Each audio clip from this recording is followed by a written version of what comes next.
After 8 long years, Bungie has finally pulled down the curtain off their newest title, and turns out to be a revisit to the title that put them on the map. And no, we're not talking about Halo. It actually precedes Halo, in fact. However, amidst all of the reveal spectacles that they dropped over the weekend, all the gameplay trailers, all the deep dives, and including that nifty, and I gotta say, that very nifty little animated short that they put together, I get the sense that Marathon, Bungie's newest title, will be starting off on the back foot.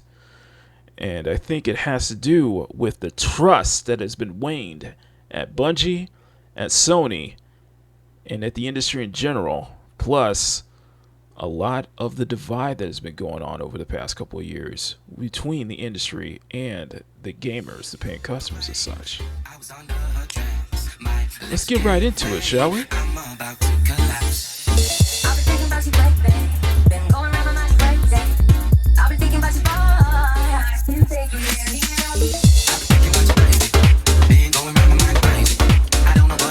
Good morning, good afternoon, good evening, good night, wherever you are. My name is Makini, the art streamer and illustrator. Welcome you to another video here on the Makini Draws channel. Hope you all are doing well today. Yes, I am back to doing commentary videos. I haven't done one in 2 months, in fact. And what I want to talk about is Bungie's newest title, Marathon, a revisit of the classic sci-fi first-person shooter back in the early 90s. For many, well, let's say for some people, it's good to see that name pop up again. And it was obviously that this was going to be the next title that Bungie was going to work on after the last expansion from Destiny 2, which they have been working on for 8 years, basically. So, however, they did drop a huge reveal event. Gameplay trailers, interviews, deep dives, like I said, the really cool animated short that I got to admit I did like that.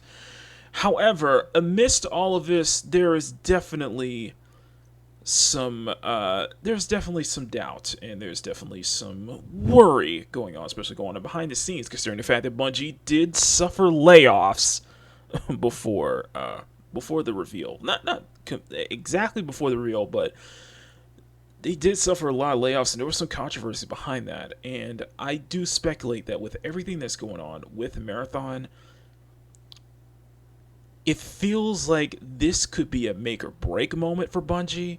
And I feel like they are setting up. It's not set up to fail. I'm not going to say it's going to be, Bungie's just going to be, Marathon's just going to be doomed to fail or anything like this. No, I think, what I do think is that Bungie is going to be setting Marathon off on the back foot.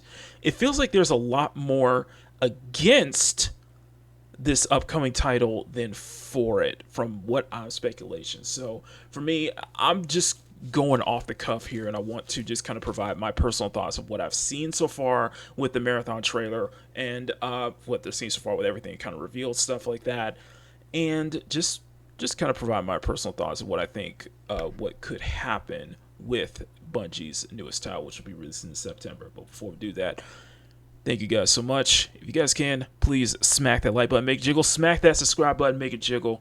Really appreciate that. Now, let's get right into it. So, first things off the bat is that Marathon will be a PvPvE extraction shooter, which has definitely raised a lot of red flags and eyebrows for many, considering what we've been seeing recently, especially with a lot of these live service titles and such like that. However, there is definitely some trust with Bungie, though, considering that they have a good, solid track record regarding PvP content, especially when it regards to Halo and Destiny and such like that. But they also have a really good track record when it comes to PvE content. And I think from what I'm getting is that most people would like for Marathon to be something more similar to Destiny, or something more similar to Halo as a multiplayer, basically as a multiplayer first person shooter with a good single player campaign, with a good, a really good story campaign and such like that, or something close to the lines of being Destiny with an evolving world, a growing expansion, a huge lore to back it up as well. I think starting bringing a beloved IP into the new era and bringing it into the new generation of consoles and such like that, and making it another live service extraction shooter when you're in stiff competition of extraction shooters out there with the likes of Hunt Showdown and Escape from Tarkov, let alone basically the live service angle being at this point being a graveyard. I do think that that's probably the first red flag for plenty of people who are concerned with Marathon and this direction they're going with. Like I said, I do think that considering Bungie's history, they might have a better chance at it, but that is definitely a worrying sign for many. What is also worrying, and this is where the speculations to another Sony live service PvP shooter is involved, is the price tag. The fact of the matter that Marathon is going to be a premium PvPvE extraction shooter with a battle pass, I think that is another possible red flag, because what this is where you're going to start leading the comparisons into basically our favorite title to talk about on this very channel, Concord. And of course, you guys, Concord needs no introduction. One of the biggest, if not the biggest disaster in video game history, bar none.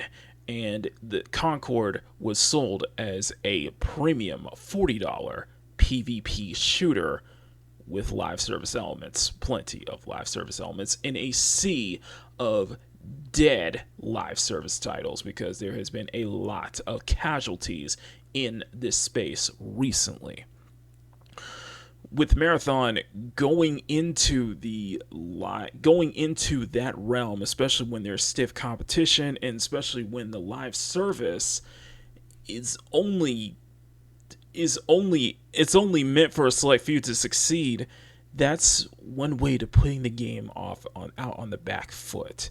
I think for me personally, when I was looking at the some of the gameplay, when I was looking at specifically the cinematic animation trailer that they put out, which there's some lot of elements that I did like, and I got the sense that I think this would have been better off if Marathon wasn't a extraction shooter and more of like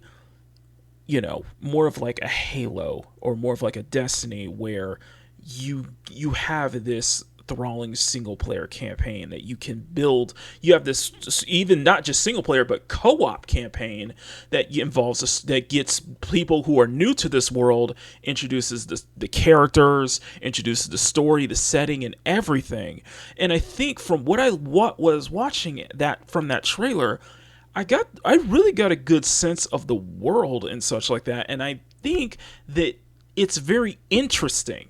Like, the whole setting is very interesting, being, humans advancing basically far beyond, their mortal coil to become androids and such like that, and on this android mercenaries, and on this distant planet where there's a lot of mystery to absolve in that as well.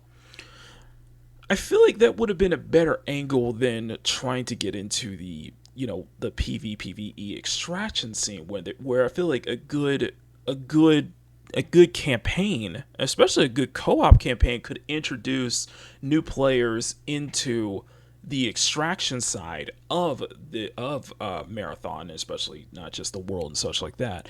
Now, Bungie did say that it is an evolving world where they're going to be adding boss fights, possibly dungeon bosses, dungeon raids, and such like that. Different things to do other than just the extraction shooter elements. And I think that it's not. I am, from my personal opinion, I don't find that as reassuring. I guess you could say I don't. That's not really a reassuring thing. Where I think that it would be able to ease players in if you did put together a co-op campaign, a good single player campaign and such like that, where it could where it really could get people familiar with the world and the characters, because there's some interesting stuff that I've saw with that animation short and such like that, and I think that it can, and I think that something like that, and I think that going the route that way instead of following in kind of Concord's footsteps, where Concord, they were going to give you story vignettes each season. It gives you like little backstory to the other characters, where it's like the same thing. That was the same thing. Like, you would have been better off putting together a co-op campaign or something that introduces players, introduces customers to this faux Guardians of the Galaxy style universe with some of the most atrocious character designs that I've seen in a while. And I think that is another red flag, that it definitely has a class system, and there's definitely hallmarks of a hero shooter. I think Marathon will have 6 playable heroes or 6 playable classes and 3 maps at launch, and I think with another 4th one coming probably either at launch or post launch. And I feel that for a PvPvE extraction, that might not be enough. That might be light on content, and I get the sense that they're going to try to drip feed the content because of it being a live service, and I think that might not be a good thing, and I think that's putting them on the back. I think that's also putting them on the back foot and might give them to a rough start, because the microscope is on them. The microscope is on Bungie and on this game succeeding, and I get that sense that this might be a make or break scenario for the famed studio as well. Speaking of which, I do want to take a moment and kind of describe kind of my thoughts when I saw the animation trailer, because for the things that I did like, well, let me get to the game. Well, let me bring up the gameplay. From my humble opinion, I feel like if you've seen 5 minutes, you've kind of seen a little bit of everything that Marathon has to offer, to be honest with you. It's Bungie, so the gunplay is going to be excellent. The action is going to be excellent, but it just feels like you've seen 5 minutes and you're going to see just not going to be invested in anything else, because it's going to be the hallmarks of the extraction shooter genre, where it's done in the form of multiple. You're doing it in the form of runs, where the first run is to get extract as much loot as you can, bring the loot into your next run. You die, then you're gonna lose all that from that run. You can build up, you can sell your stuff, sell your parts and stuff such off, and build you up for the next run over and over again. So I assume there's going to be a lot of grinding as well, for it being an extraction shooter and it being a live service. So it's going to be put in comparison to the likes of Escape from Tarkov and the likes of, say, like Hunt Showdown and other extraction shooters out there. I think in that sense, Bungie with this title has to tread carefully, and they have to learn from the mistakes, not just of the likes of like Concord, but also kind of the likes of, say, Ubisoft's X Defiant, which shut down last year. In fact, shut down. Not only did that game is going into service, but it shut down Ubisoft's San Francisco and Osaka offices as a result. I think the extraction shooter is a crowded market. I think this is an entirely and I think the whole live service games, because we've seen numerous, and I mean after numerous live service titles just drop like flies, continue dropping, just not lasting that long, and it's the live service bubble has burst at this point. So that's another kind of red flag. Are they are is It does make me wonder if Bungie's going to try to go for like a 10-year kind of plan like they did with Destiny surviving 8 years. But even then, Destiny has had a lot of the live service elements of Destiny 2 has really waned its ugly head over Destiny 2's lifespan, especially with especially with the in-game shop, the microtransactions and such like that. The full price expansion, the full expansions on top of a full price game, all the cosmetics, the premium cosmetics and such like that. If that's going to be the same way that we're going to see with Marathon, of it being a premium price game with a battle pass on top of it, then maybe premium cosmetics on top of that, and maybe expansion, maybe they would do some kind of expansion or some kind of story or kind of expansion, pounding that on top of it.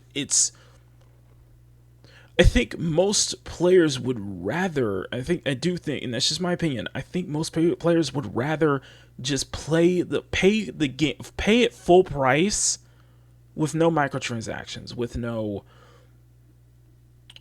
microtransactions, with no battle passes and stuff. You get everything up front, and I get the sense that the fact that they're including a battle pass, the fact they're including a premium price tag on this, gives me a sign that maybe the content is going to be very lit. There's going to be very light in content. It's not going to be worth the whatever the price is, because they're saying it's not going to be $70, so it's likely probably going to be like $40 or $50. Is that going to be, and that's something I want to ask you in the chat, is that going to be worth the 40? And do you think this is going to be worth the $40 and $50 for a PvPvE extraction shooter, where a good majority of that is going to be a lot of grinding? Is that going to be worth it? You know? And I think another thing on the back foot is the visual style.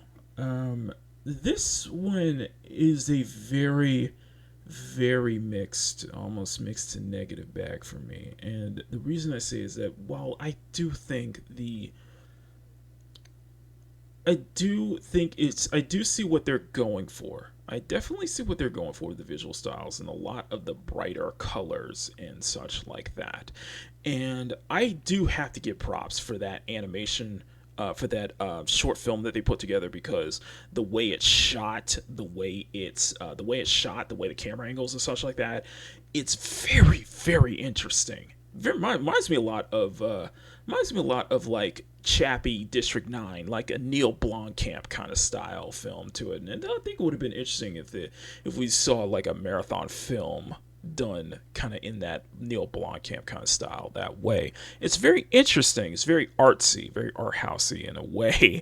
Not pretentious, but say like a Druck or anything. It's just very art housey, very indie, and very indie. And I did like the use of minimalist graphic design, especially within the credits and such like that.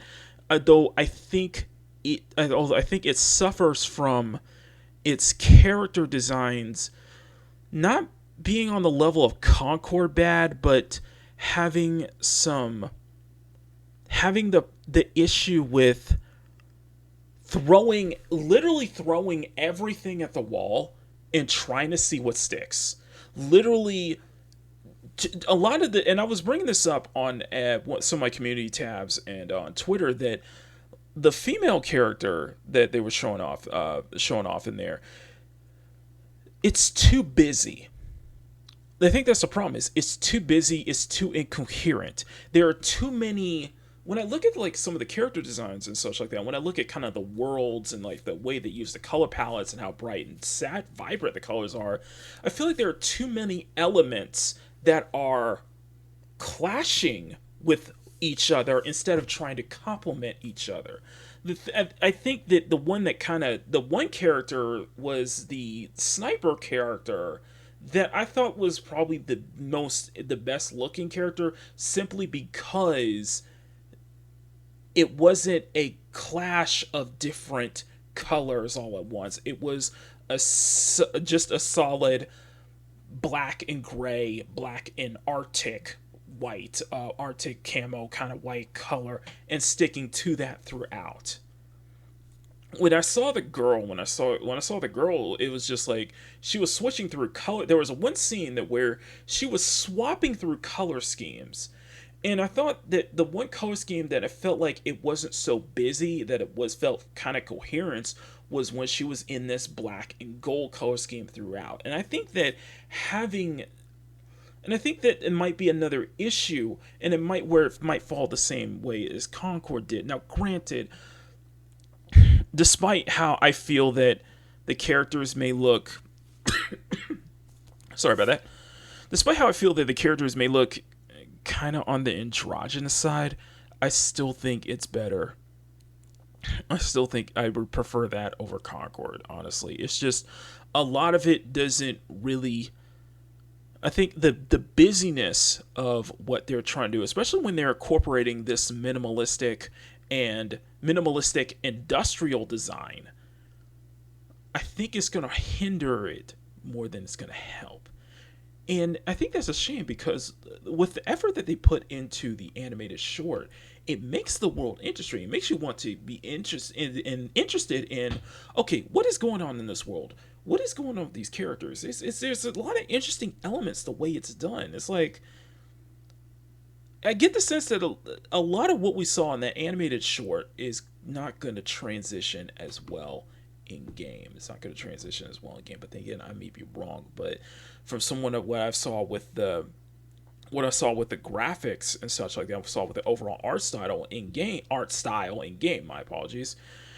I feel like, and I'm going to be the odd one out. I think it looks unfinished.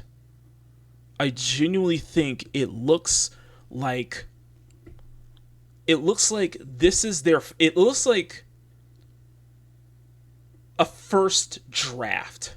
It looks like a first draft, like a first pass. Like there were some elements where I was reminded of. I don't know if you guys heard the game called Haiti, like the whole Haiti series. I was reminded of that, but with the bright colors and such like that, and even there were elements of. I even got some kind of like Mirror's Edge vibes too. But I don't think I still feel like it feels unfinished. It feels like it needed it to more time to like world to like fully realize, fully fleshed out render instead of it being, the minimalistic aesthetic. I guess if you can kind of understand what I'm saying, I get what they're going for. I definitely understand what they're going for. I just think that it just feels undercooked. It feels like they probably should have you spent more time fleshing the art style out so it doesn't feel unfinished. But then again, like I said, probably going to be the odd one out on this one. I'm the odd one out when I feel about this. So.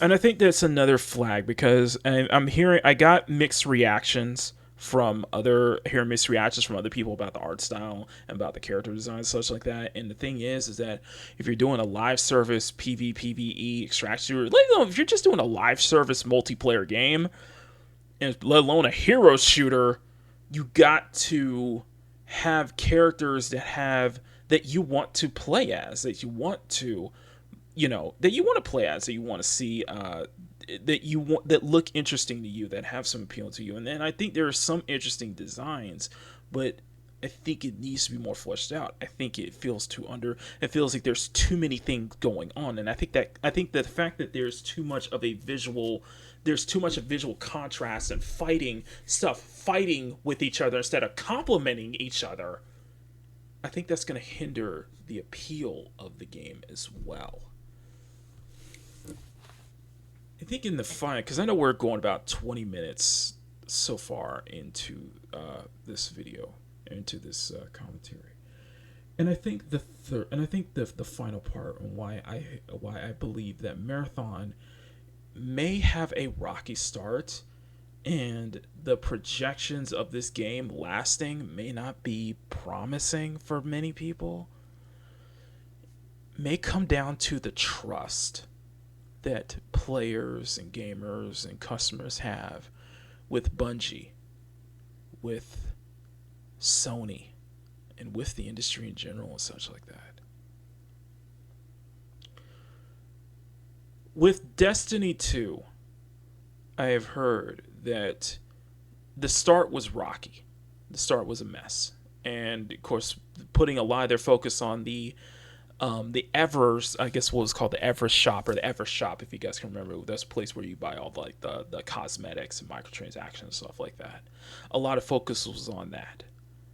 A lot of focus was just on the monetary value, because Bungie was under the crushing arm of Activision, and then when they finally split off, Destiny can finally keep their Destiny, and Bungie was able to keep the Destiny IP going. After they split off Activision, there was a lot more promise there. They seemed that they really kind of buckled down. I got the sense that they did buckle down and tried to make up for, where they dropped the ball in with the start of Destiny 2, with a lot of the expansions and such like that, and a lot of the new cosmetics and such like that, and a lot of new gameplay experiences, the different things you can do in the game and such like that. However, I did hear that there were middling reviews with some of the expansions, such as the Lightfall, and then they kind of they didn't sound like they really did turn it back around with the final shape. However, what happened last year was the layoffs. And there was a lot of pushback. There was a lot of blowback on Bungie's behalf with those layoffs. The reveals of the head of Bungie, having a huge classic car collection worth millions of dollars and such like that, while the developers are worried about having a roof over their heads. And there was a lot of outrage over that too. There was a lot of pushback over that as well. And in a time where it feels like every other week we're hearing another studio is getting layoff after layoff after layoff, you can't help but feel like that Marathon might be Bungie's last shot. That this might be a make or break moment for them. So they need to get it right. But then again, I just see the trust. I think from the 8 years of Destiny 2, from kind of the fallout with Halo and Destiny and such like that, I think the trust in Bungie has definitely waned, and there's definitely concern. Of course, there's also concern with the publisher, Sony. The PS5. Let's be honest here. I think from my personal standpoint, I think this generation, the ninth console generation, has to be probably the weakest of any console generation I've seen in my lifetime. It has been incredibly weak, and it's been, of course, there's definitely outliers there. Of course, there are gems and outliers there, but I think overall, as a whole, I think the ninth gen has definitely fallen off. I think it just doesn't have that shine that we saw with the 8th gen or the 7th gen or 6th gen, the golden age, basically. And I do think that Sony being on top the way it was, and with kind of their directions and such like that, I think trust in Sony itself has waned. It's not helping with the fact that they bumped up the prices of the PS5 in certain regions around the world as well. I see that with Nintendo and such like that. I think, and especially with how Sony has been very Western heavy, and it seems like they're trying to pivot though. But I think Sony as a whole has definitely put a lot more fears into Marathon, because their trust is waned. And I think the last part of it is the overall trust between gamers and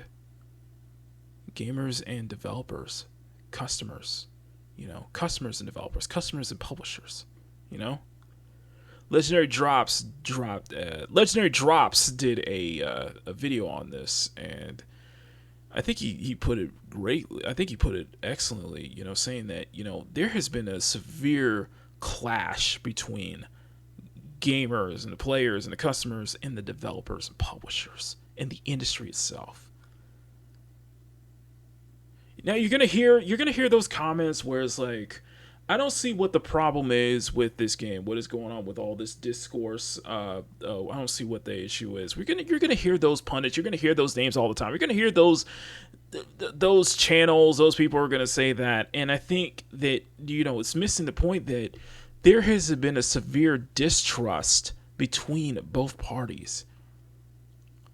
Yes, the toxicity and what doesn't help, and I cannot believe I forgot about this. It was Marathon announcing that they're not going to put a proximity chat. That because they want to weed out the toxic because it's going to be too toxic. Here's the thing with that. You're in a PvPvE extraction shooter.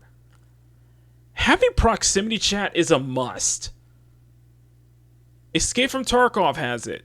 Hunt Showdown has it. A lot of your competition in this space you're in has proximity chat. And you want to say you don't want to put it in is because it's too toxic and nobody has done it right? I think that's another red flag. I think that is going to be another red flag, and it's going to hold this game back even further. Like it or not, that say for whatever toxicity as it is, sometimes gamers' best moments are with proximity chat. Just saying. Sometimes you have your best moments. You have your most intense moments. You have those moments that are truly worth what video games are about with proximity chat, what multiplayer games are about. So I don't understand I just don't. I feel like it's too much of a cop-out. Not having proximity chat is too much of a cop-out. And just this toxicity, and I think it's a microcosm of how the publishers, the developers, and industry see gamers, and vice versa. There's a very toxic relationship between both sides at this point. And I can't fault gamers. I can't fault the customers for constantly being screwed over, constantly feeling like they're getting crapped on all the time. You're having these developers and publishers who are running their mouth, who are, releasing these games with, monetization upon monetization, the greediness of the publishers. Even with all of the, even with the ideological stuff that's been going on, the gamers simply do not like to see. Bungie, I'm not saying that, this game's gonna be, Marathon's gonna be woke or anything. No. But I do think that Bungie definitely has an ideological stint behind them. And that and depending on how they handle that, may also affect Marathon's chances of success as well.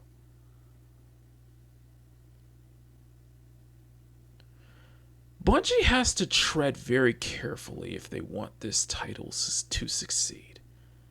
They have to, come out, and they have to come out ahead and try to ease the tensions. Try to win back players' trust. Not just them, but Sony has to as well. It feels like a lot of this is riding on this game for Bungie. Let alone in the Concord comparisons do not help, because with Concord, you had stories of a studio and developer who was all about toxic positivity, attacking players left and right. Legitimate concerns. And the game didn't have, and Concord had a beta that barely anybody played. And it didn't even last within 10 days. The studio shut down. The game shut down. It was one of the biggest disasters in video game history. Now, I don't think Marathon's going to be the same. I don't think Marathon's going to be on the level of that. But what I get from it, especially with that Reddit post circling around of the one Concord developer telling everybody, you know, we worked hard in this game, please buy our game and such like that. It's like, no, Bungie, you have to learn from Bungie and Sony. They have to learn from their mistakes. They have to learn from what happened with Concord and a lot of these other live service titles if they want Marathon to succeed. They have to regain that trust within their player base, within their customer base. They have to ease the tensions. They have to listen to the feedback. Not be so far up their own asses, thinking that they're better than the other, better than the customers, the players who are buying their product. Marathon is on the back foot, and if Bungie doesn't learn from what we have seen in the past, Marathon may be a disaster, and it might be a disaster big enough to spell the end for this once beloved studio. Definitely some food for thought, and that's just my thoughts. What are yours? Let me know in the comment section down below. It's very interesting what we're seeing going on with Marathon and what's seeing, and I'm going to keep a close eye on this. I'm going to keep a very close eye on this title and see how it develops, especially up until the September release. We're going to have more news. There's going to be more controversies. I guarantee there's going to be more stuff to talk about it. But you can't help but shake that this may be a make or break situation for Bungie. Anyway, that is it from me. And of course, smack that like button, make it jiggle. Smack the subscribe button, make it jiggle. Trying to get to 6K before the end of the year. I know this video is going past 30 minutes at this point. And massive thank you to everyone in the Cute, Sexy, and Fun Nation. Thank you all for your incredible support. If you guys would like to get access to exclusive art drops that I do every 2 months for my channel members, join the CSF Nation for as low as $1 a month. I'd really love to see you there, guys. You guys be an excellent company. Of course, follow me on Discord. Follow me, join CSF Nation Discord. Follow me on Newgrounds. Follow me on my Twitter. Check out the community tab. Links are all in the description. And of course, I thank you all for watching. I'm Makini 90, artist from Illustrated, and I'll see you all next time for another video. Until then, stay cute, stay sexy, have fun, take care, much love. Never apologize for wanting attractive women in your media, especially in your video games. And above all else, never stop